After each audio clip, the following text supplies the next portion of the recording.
Hello there guys, Aaron Chandler here for Forever Football, your home for Doncaster Rovers news, reviews, watch-alongs and content. If you're new around here, please like, comment, subscribe, click the notification bell so you never miss another video. In today's Daily Reports, we've got a lot. Here we go again, as Fabrizio Romano would say. We've got a lot of stuff to talk about. Butler with his extended new contract.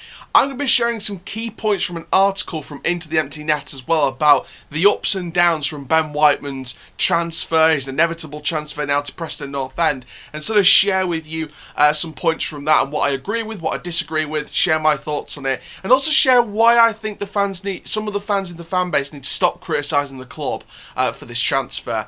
Also, a little bit of a Twitter hint from James Coppinger, and Joe Wright sort of replied to that and said, in question marks, 1 more year. We're going to talk about that as well. So 3 big topics to talk about today. Please like, comment, subscribe for more content. Click the notification bell so you never miss another video. And let's get straight into this. So before we talk about Coppinger and criticising the club and Ben Whiteman, let's get straight into some positive news. Let's start off positive with Andy Butler. And the news from the club is that Butler has signed a brand new contract, which is something we were hoping that was going to happen because he's been an integral part of that defence ever since Joe Wright was injured. And you know what? He's been an unstoppable brick wall. But what surprised me is the length of the contract, and this pretty much tells me that the Ben Whiteman transfer has gone to help different things within the club. And we'll talk more about that in a bit towards the end of towards the middle of the video. But I'll tell you something now. This is the first step in making good progress in the transferring contracts market. So basically, Andy Butler's contract will be a new 6-month deal with the option of a further 12 months. So basically, it's going to be a further. So he's basically signed a new contract to the end of the season with the option for an extensional year. So I tell you something now. I hope Coppinger stays for 1 more year because I think him and Butler retiring in the same year would be amazing send-off, especially if the fans are back in the stadiums by this time next year as well. Let's talk about some details then officially from the club's website. So Butler rejoined on a short-term deal, just to recap you, on the summer after a year away, and after working his way into contention has started Rovers past 6 games in all competitions.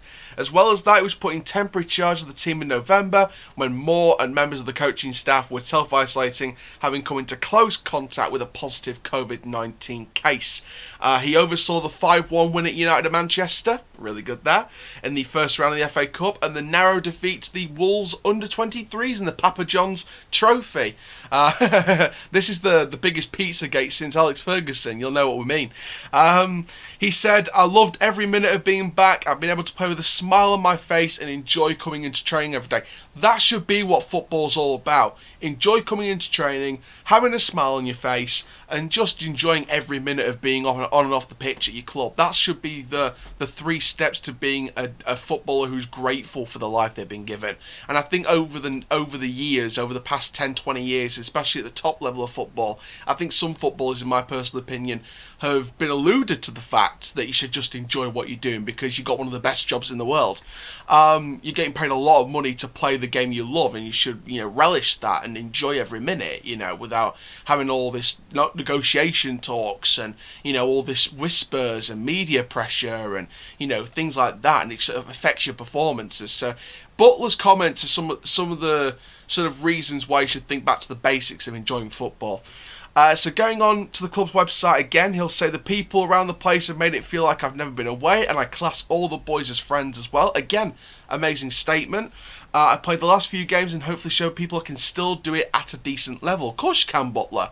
Butler, if you're watching this, mate, you could do it at Premier League level, pal. You could do it at Premier League level, and you'd be one of the bargains of the Premier League, in my opinion. 110%.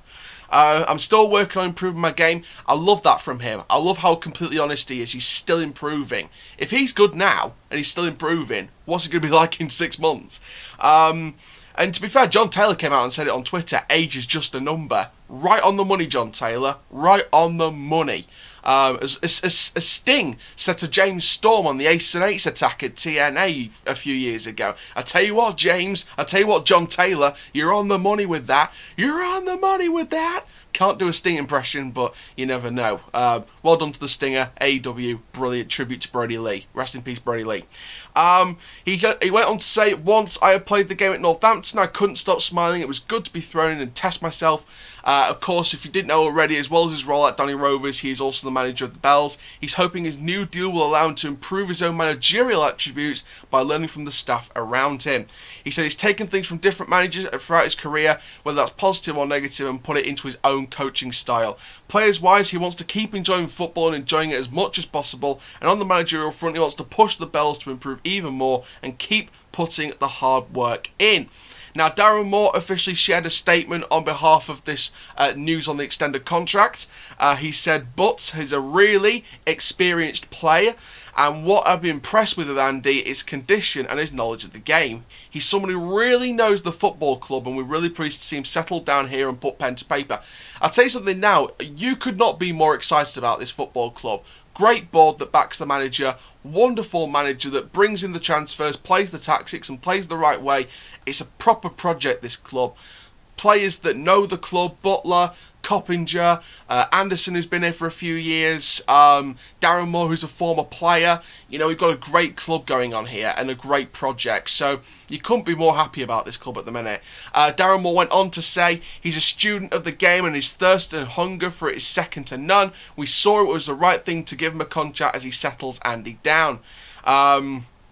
I mean, that's an amazing statement. And he ended that by saying, Andy's showing at the moment how good he is at this level. His ability to play week in, week out is a testament to him, and he's been a wonderful acquisition for us.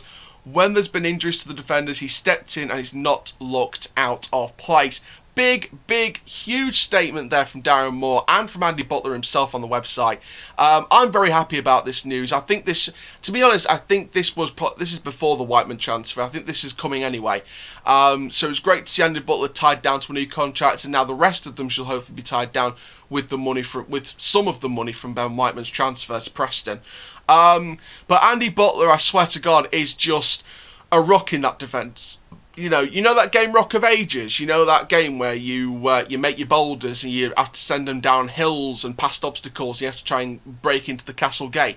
Every time Butler steps into that defence, you could never beat him at Rock of Ages. If you had Kevin De Bruyne against Andy Butler at Rock of Ages, you wouldn't be able to break Butler down. It'd be the other way around, and Kevin De Bruyne would be one of those Monty Python graphics characters doing one of those silly dances, and then the boulder goes and flattens them. You know, Andy Butler's unbreakable. No one could break him down.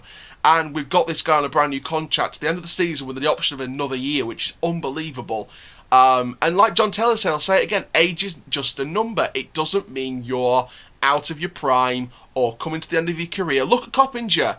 You know, age is not a number to him, and he's still legendary for this club. He's always going to be a legend for this club. And you know what? Again, Andy Butler, he will be a club legend of the modern era. No doubt about that. You know, he's continuing to improve his game, which is amazing. He's already brilliant now. He's a modern-day club legend. No guarantee. In fact, no guarantee. It's guaranteed. It's, it's your buy one, get one free. It's your Asda rollback guarantee. Asda, saving you money every day. So next up, we're going to talk about Ben Whiteman and why this is a good or bad transfer. And this is actually an article from Into the Empty Net. Massive shout out to them. They actually came on and shared their thoughts, as well as I did on the 92 podcast about Donny Rovers. I might try and find the link for that, and I'll link that into the description down below this video as well, so you can have another listen to it. It was very early on in the season, but really good guys over at Into the Empty Net, and of course the 92 podcast. And there were some positives and negatives in this report. There was definitely some positives and negatives. So there was a few points that sort of made, like a few sort of subheadings, shall we say. The importance of timing was the first one.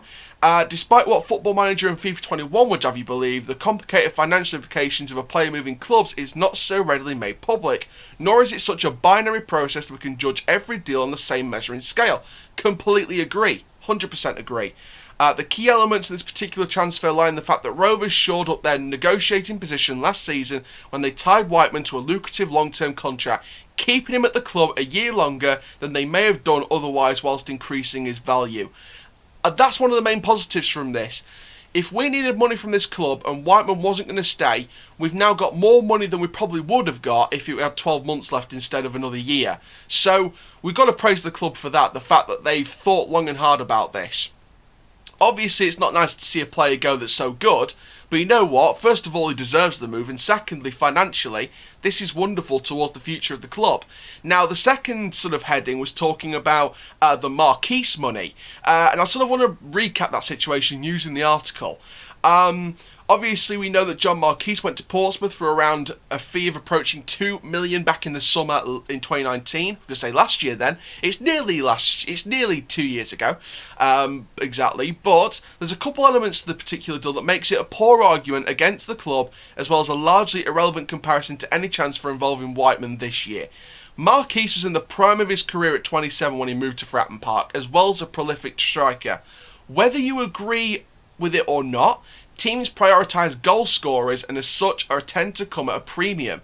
That fact alone should dissuade anyone who thinks it's reasonable for the club to demand the same as Peterborough did for Ivan Toney when selling him to Brentford last summer. Toney went for $5 million with another $5 million potential add-ons. We can't compare Ivan Toney to Ben Whiteman or John Marquise. We can't compare them. Seriously, we cannot compare them whatsoever because, you know, we just can't compare them. It's financially, it's completely indifferent, and it's a completely indifferent transfer. And look at the Marquise, what happened with the money from the Marquise deal. As for how Rovers chose to invest the money from the sale, it can never be the case that the club simply go out and spend a large proportion of the money on a replacement striker. And this is something why I think the board are fantastic for this club.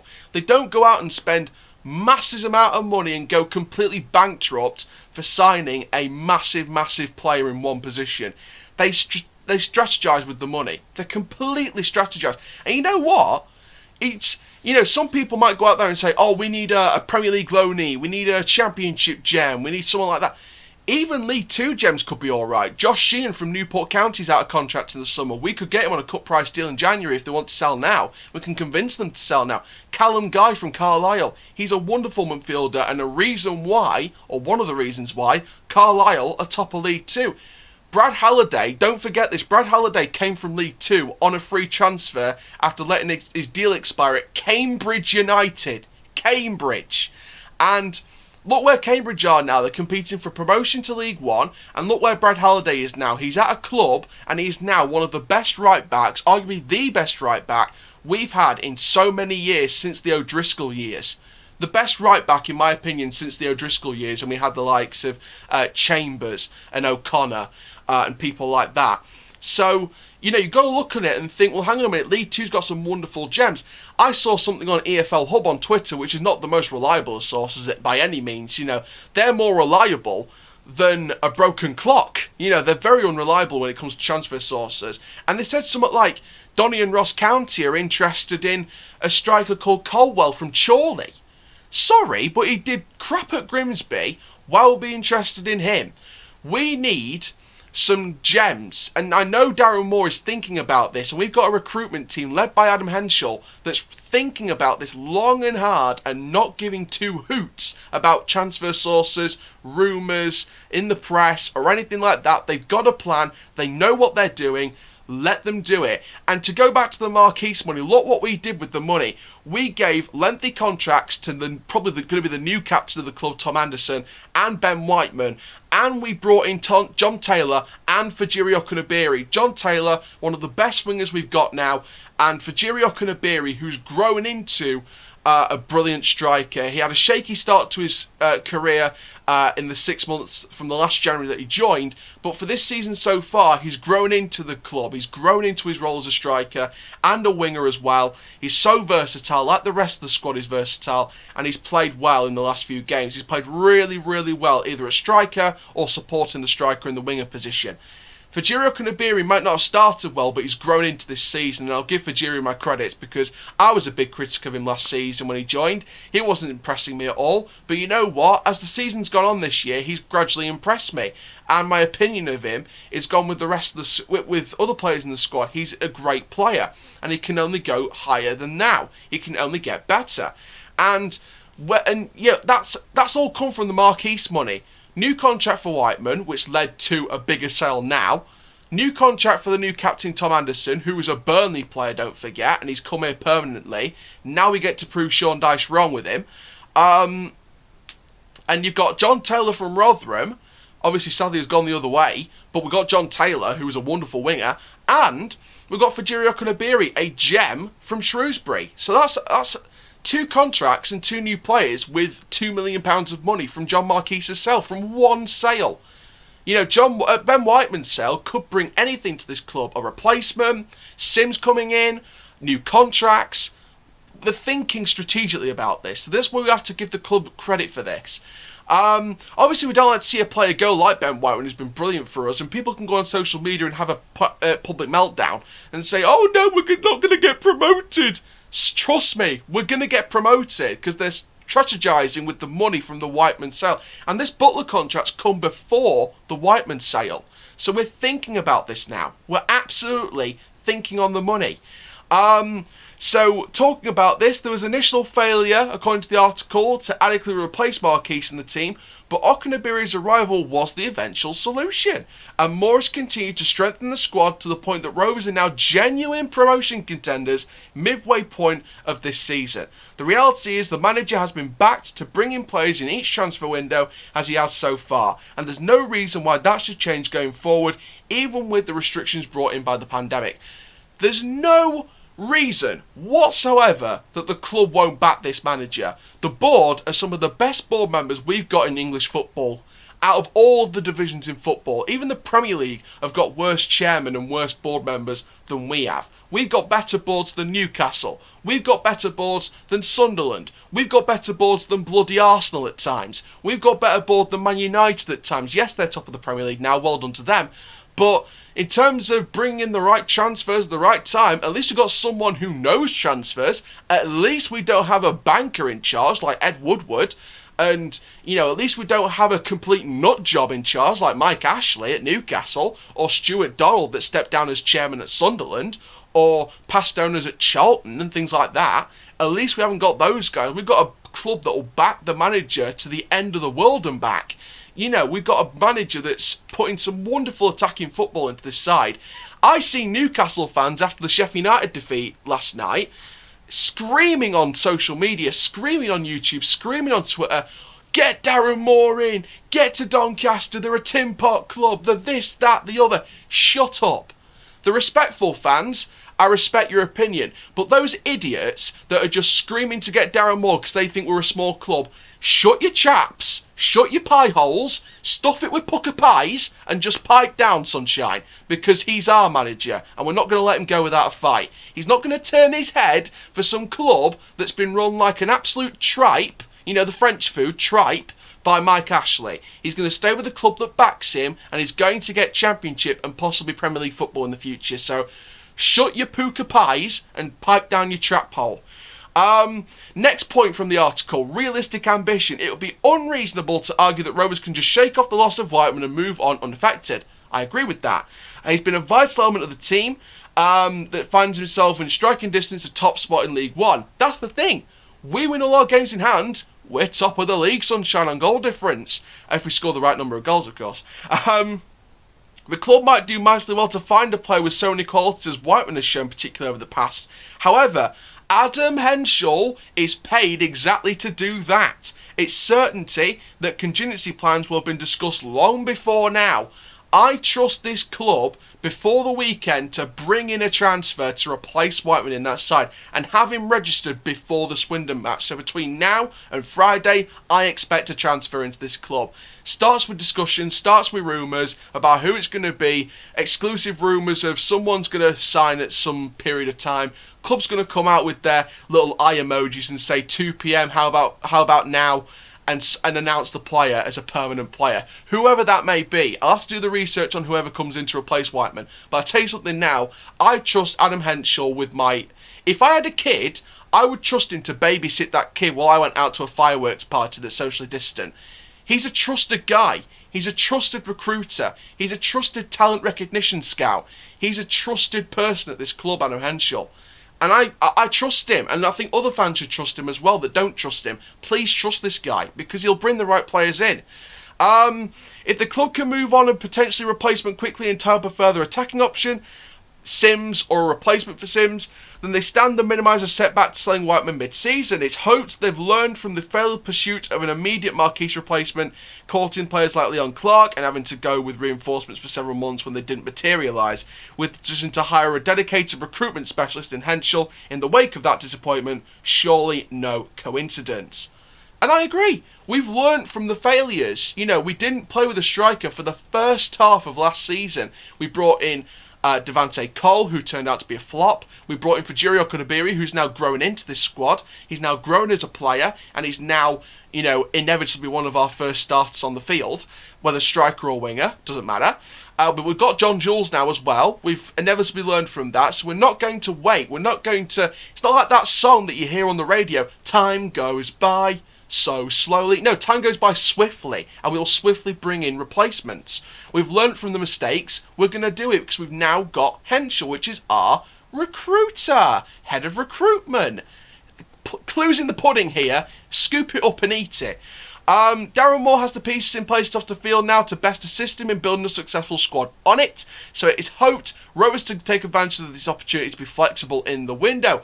Agreed. And then they've asked some questions. Could a renewed push to sign Josh Sims permanently be in the offing? Yes. Simple answer, yes. Because we've fought against Championship clubs, Premier League clubs. We fought against loads of people to get certain players into the squad in the past. And I'll tell you something now, that won't stop just because Josh Sims is, you know, on loan to the 16th of January. And it's not going to stop just because Ben Whiteman's gone. You know, our club doesn't suddenly decrease in likability and status. You know, our club can only go up from here. We have to move on, look ahead to the future, give our best to Ben, and just move on. Just look ahead and move on. They then asked it'd be astute to the club to spend money of the Whiteman money on a package to tempt Southampton for the winger if Sims is keen to return. In my opinion, he is keen to return. He publicly said that on HITC, and I mentioned this statement numerous times in numerous different videos. He wants to stay. He loves his regular football. He 100% wants to stay. Now we've got the money to do it. Pay the money for Sims. 2-3 year deal, 4-year deal. And can we do the world's first infinity deal? Get Sims into this club permanently, at least 2-3 year deal. And we'll have our winger position sorted for the next few years, 110%. Now, obviously, if he is keen to return, and it is a move that would appease fans itching to mutiny over the sale of their captain. Truthfully, this is the last paragraph of the article, Rovers do not need to move mountains to get over Whiteman's loss and stay in the hunt for promotion this season. Doing nothing would increase the burden on the current squad, no doubt, but it's unthinkable that nothing is what Gavin Baldwin and Darren Moore will do. Heads will come together, the right additions will be made, and Rovers will begin again as they've done so many times before. Such is life in the mad world of football. So big article there. Again, I've linked that along with the Doncaster episode of the 92 podcast in the description down below the video. That last paragraph, it's inevitable that they won't do nothing. I believe this club will not do nothing. I think they will do something. They will bring in a swift replacement, and you know they will spend the money wisely, and that's why I trust this club to do the right thing. If we lose out on the promotion this season, then you know we have to regroup. We have to get our heads together and think, well, we need a couple more additions with the money from Whiteman, and we'll get in the promotion hunt again next season. Because this is, don't forget, this, I think, the way I look at this is the Whiteman sale is a setback in a major long-term project, and then we'll start making additions again, whether we get promoted or not, by next season, and we'll continue the project to look forward and not look back. So I think this Whiteman thing is just a little setback to a major project to make us a big club. So I've got total faith in this board, total faith in this manager. And, you know, I think the rest of the fan base that don't need to start getting on side a bit and start thinking of the future, because we could be a big club. Let's end the video on another positive, then a potential positive anyway. So John Taylor retweeted a Coppinger tweet. He retweeted a Butler tweet, then John Taylor retweeted Coppinger's retweet of Butler's retweet. Oh, social media can get crazy. But Coppinger retweeted the Butler extension deal news. He said, more than well deserved at 37 years of age to be performing the way he is, as consistent as he is. He deserves huge credit. And John Taylor retweeted, age is just a number. Then James Coppinger put one of those questionable faces. And Joe Wright said, 1 more year. And the fans have just gone crazy. You got that. Someone put the gif, you know, when you've got, I think it's either Terry Crews or Shaquille O'Neal in an orange shirt where he goes, like he's trying to shimmy his shirt, you know, and it's just that sassiness and that proudness and that excitement. Is Coppinger staying for 1 more year? We can't jump to conclusions yet, but Joe Wright wants him to. Everyone wants him to. He wants to stay. I think everyone wants him to stay 1 more year, just to, you know, give the fans that last taste of James Coppinger with the fans in the stadium. So, you know what? We'll see what happens with this, but we'll see what happens. But there we go, guys. Thank you very, very much for watching this episode of the DRFC Daily Reports. Make sure you like the video, comment down below, subscribe. And for now, guys, I'm Aaron Chandler from Forever Football, and that, my friends, is full time. Rovers till I die. Rovers till I die.